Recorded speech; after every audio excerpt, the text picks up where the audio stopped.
everybody. Yeah, this may look a little weird. Most of the videos that I've been making, well, frankly, I haven't been wearing the traditional martial arts uniform, and now I am for some odd reason.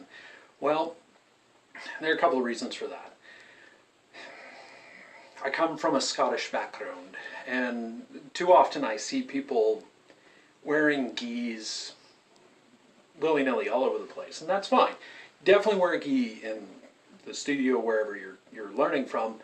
That's the tradition you should be doing, and it makes great training. You can do things like grabs and pulls and all sorts of stuff with these that you really can't do with your regular clothes because they're probably going to get ripped up. But I'm not teaching in a traditional school, so most of the time you're going to see it in regular clothes. The reason being is you should also work this stuff with regular clothing because that's what you're going to wear most of the time. You really shouldn't be wearing your outfit outside of the studio anyway.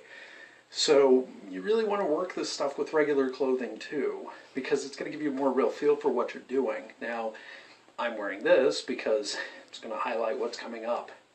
Forms, sets, really the traditional work outside of self-defense techniques. I'm going to be wearing a gi. It's going to look something like this. Of course, it may also look something like this. Why the difference?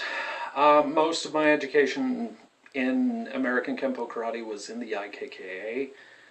That was where I was grounded. That's where I have most of the work that I've done, really. But a lot of it came under the the work of Mr. Paul Mills and the AKKI. Frankly, I was working with him well before the AKKI was put into place, well before this symbol came about. This had always been there. That was a part of going to seminars in Las Vegas, and man, I miss those days. All of these, this is one of my favorite workout uniforms. I do love it. You're probably going to see it a lot. Are you going to see any material from the AKKI? No, you're not. That particular system, they have complete and utter control on what they're going to show the world. Out of respect for them, I'm not going to go there. The material with the IKKA, that was where I was grounded in. That's the bulk of where I've learned. There's going to be a lot of that material. And most of this, yeah, it's going to have a teaching vibe to it, but most of the stuff that you're going to see really is going to be forms and sets from the IKKA. You're going to see some technique work with the gi on, but not a whole lot. Because like we're going to talk about a lot, you're going to be using this in a live situation. The formal stuff, forms and sets, yeah, the gi definitely is going to be worn because that's formal. That's like where you should wear a kilt for special occasions. As far as the rest of it, you need to be able to use it with your regular clothes on, so it's not going to look the same.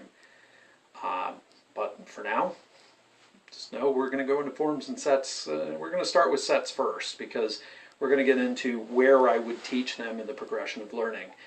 Forms, that's a different argument, and we'll kind of talk about that as time goes on. But here I'm with the outfit. I do actually have two of them. Later.